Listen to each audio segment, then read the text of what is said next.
Hello everyone, welcome to iExamB for 50% faster preparation. I am Chandra Prakash Joshi. In this series, I am talking about what you have to do before RBI Grade B24 notification comes.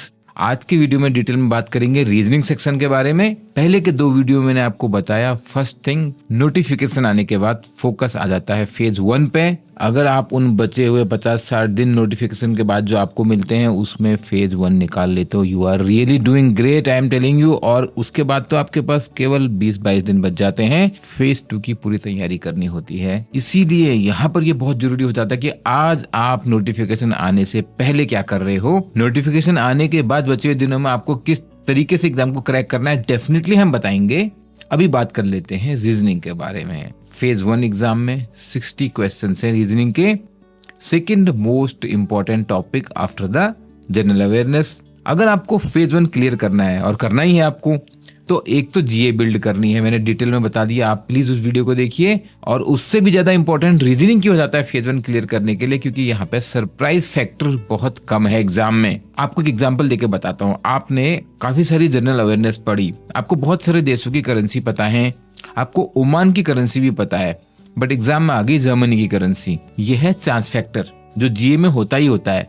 But reasoning में क्या होगा, अगर आपने syllogism अच्छे से practice किया है, अगर आपने इनइक्वालिटी अच्छे से प्रैक्टिस किया है, कोडिंग डिकोडिंग आपको आती है, इनपुट आउटपुट आपको आता है, 5 क्वेश्चन आएंगे माना, उसमें से 2 या 3 तो आप पक्का कर लोगे। डिफिकल्टी लेवल कम या ज्यादा हो सकता है, इसलिए फेज 1 क्लियर करने में आपका रीजनिंग का इंपॉर्टेंस बहुत ज्यादा है, क्योंकि यहाँ पे एग्जाम में आपको सरप्राइज फैक्टर बहुत कम मिलने वाला है। और ये भी आपका 30% वेटेज रख रहा है। कुछ लोग जो जनरल अवेयरनेस की बहुत सारे fact, figure, data, government schemes याद नहीं रख पाते हैं, बट उन्हें लगता है वो लॉजिकली सोच पाते हैं। मैं उनमें से एक हूं, memory is a problem with me also, but reasoning करना मुझे बहुत अच्छा लगता है। सच्चाई दूसरी ओर ये भी है कि common sense is uncommon. Reasoning common sense की बात नहीं है, ये आपको लर्न करनी पड़ती है। ये कॉमन सेंस सबको नहीं होता है। रीजनिंग की स्ट्रेटेजी का सबसे इंपॉर्टेंट पॉइंट है कि आपको ये समझना है कि आपको लो हैंगिंग फ्रूट्स पिक करने हैं। 60 क्वेश्चंस आपको मिलेंगे and you have 45 minutes. I am telling you the strategy today कि कैसे आप डिसाइड करोगे वो कौन से 30 क्वेश्चंस हैं। For somebody it may be 35 questions also in 45 minutes you are going to attempt. आपको टारगेट करने चाहिए कि मैं 20 to 35, why I am saying 20 to 35, बहुत बड़ी रेंज दे रहा हूं। जो लोग सोच रहे हैं मुझे रीजनिंग में केवल सेक्शनल कट ऑफ लेना है, this is your cut off, बार बार इस पे आना है। सेक्शनल कट ऑफ तो बहुत कम है, 9 मार्क्स लाने के लिए आपको 20 क्वेश्चन करने से क्या 15 क्वेश्चन करने से भी काम हो जाएगा, लेकिन आपको ओवरऑल कट ऑफ भी तो लेना है। अगर केवल हर सेक्शन में सेक्शनल कट ऑफ लेंगे तो ये तो 30 मार्क्स ही हुए सेक्शनल कट ऑफ। अगर यहाँ पर हम बात कर रहे हैं, आपको और एडिशनल 24-25 मार्क्स, और ये लास्ट ईयर की कट ऑफ है, अगली बार वो बढ़ भी सकती है। आपकी प्लानिंग क्या होनी चाहिए कि जनरल अवेयरनेस में लास्ट ईयर की डिफिकल्टी या ज्यादा डिफिकल्टी को देखते हुए भी मैं बोलूंगा आपको 30-40 मार्क्स का प्लान तो आपको करना चाहिए। क्वांट में और इंग्लिश में अगर आप कट ऑफ लेते हैं, बहुत सारे लोगों के लिए इंग्लिश टफ हो जाती है, तो रीजनिंग में भी आपको 20-25 मार्क्स टारगेट करने चाहिए। आप ऐसे सोचिए कि आपको 45 मिनट्स में रीजनिंग में वो क्वेश्चन आइडेंटिफाई करने हैं। वो 20 क्वेश्चन हो सकते हैं या वो 35 क्वेश्चन भी हो सकते हैं, किसी के लिए 40 भी हो सकते हैं। स्पीड बहुत अच्छी है, एक्यूरेसी कम है, और ये सब गेम प्ले करने का यहाँ पे अपॉर्चुनिटी है रीजनिंग में। सरप्राइज एलिमेंट डिफिकल्टी वाला ही होगा, टॉपिक्स तो इन्हीं सब में से होने वाले हैं। पहले ही इंपॉर्टेंट बात है रीजनिंग में, you have to identify what is your low hanging fruit. दूसरी, यहाँ पर आपकी ट्रिक्स काम आएंगी, और जो ट्रिक्स होंगी कुछ आपको किसी बुक में मिल जाएंगी, किसी वीडियो में मिल जाएंगी, कुछ आपको खुद डेवलप करनी पड़ेंगी। और ये जो ट्रिक्स है ना, ये आपको प्रैक्टिस से आती हैं। जैसे मैं आपको एक अपनी प्रैक्टिस का एग्जाम्पल बताऊं, ब्लड रिलेशन वाले जितने क्वेश्चन आते थे ना, मैं उनको हिंदी में करने लगता था, बिकॉज वो अंकल आंटी की जगह मौसा या चाचा और अपनी रिश्तेदारी में सोचना। अगर क्वेश्चन में ऐसा है, Rahul's brother's uncle's wife, I will become Rahul, मेरे भाई के अंकल की वाइफ चाची, कितना आसान हो गया। This is one trick. Inequality में मैंने एक ट्रिक सीखी, अगर ए बी से बड़ा है उसको ऐसे लिखो, उससे ऊपर लिखो, बिकॉज बहुत बार ना आपको ये सिंबल भी पढ़ने नहीं पड़ते हैं। सी अगर बड़ा है बी से, ए और सी का आपको पता नहीं है अभी, तो क्लियरली दिख रहा है कि बी इनमें छोटा है। इस तरीके से प्लेसमेंट बहुत इंपॉर्टेंट हो जाता है। साइलोजिज्म सॉल्व करने के लिए पहले मैं तैयार ही नहीं था AEIO मेथड सीखने के लिए, मुझे तो वेन डायग्राम ही सही लगता था।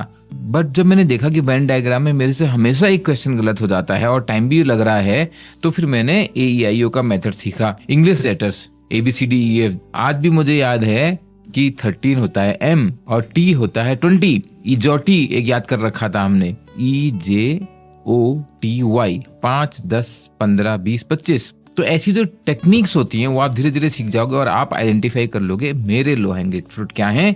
एग्जाम की अगर मैं बात करूं, आपको रीजनिंग के अंदर इंपॉर्टेंट टॉपिक ये सारे हैं: blood relationship, direction, distance, ranking, common sense reasoning, coded inequalities, syllogism, coding, decoding, input output puzzle, seating arrangement, analytical reasoning, data sufficiency. बहुत ज्यादा टॉपिक नहीं है। अगर आप वेटेज के हिसाब से देखोगे तो सबसे ज्यादा क्वेश्चंस आपको आएंगे पजल्स एंड सीटिंग अरेंजमेंट।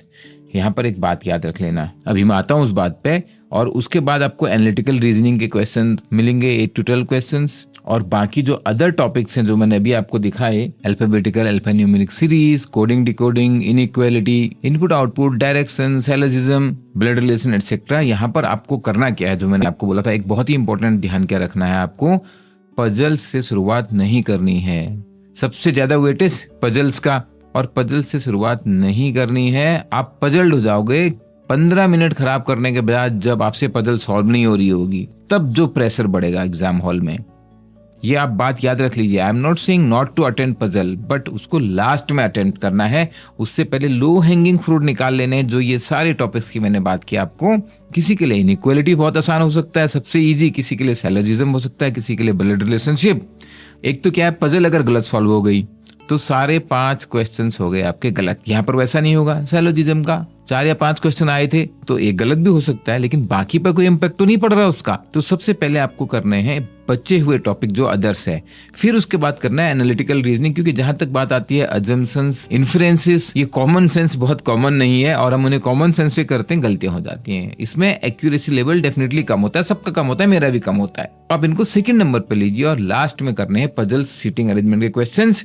उसमें भी आपको सीखना है कौन सी पजल, कौन सा सीटिंग अरेंजमेंट मेरे लिए आसान है। हर किसी की सॉल्व करने की एक टेक्निक है। तो ये जो सीक्वेंस है यहाँ पे, number 1 other topic, number 2 analytical, and number 3 puzzles and arrangement पाना है, चाहे उनके नंबर ऑफ क्वेश्चंस ज्यादा हैं। आप इन्हीं दोनों सेक्शंस को अच्छे से करोगे, इसी में आप आराम से 20+ मार्क्स ले आओगे। और अगर आपका एम ही रीजनिंग में केवल कट ऑफ क्लियर करना है, आपकी इंग्लिश बहुत अच्छी है, केवल जीए के भरोसे मत रहना, आई एम टेलिंग यू अगेन, तब भी आपका काम यहाँ पर ये हो जाएगा, आपको 20+ मार्क्स मिल जाएंगे। लेट मी समराइज स्ट्रेटेजी क्या है। शॉर्ट क्वेश्चन अटेम्प्ट करने हैं, पजल्स या बड़े बड़े सिटिंग अरेंजमेंट सॉल्व करने मत लग जाना।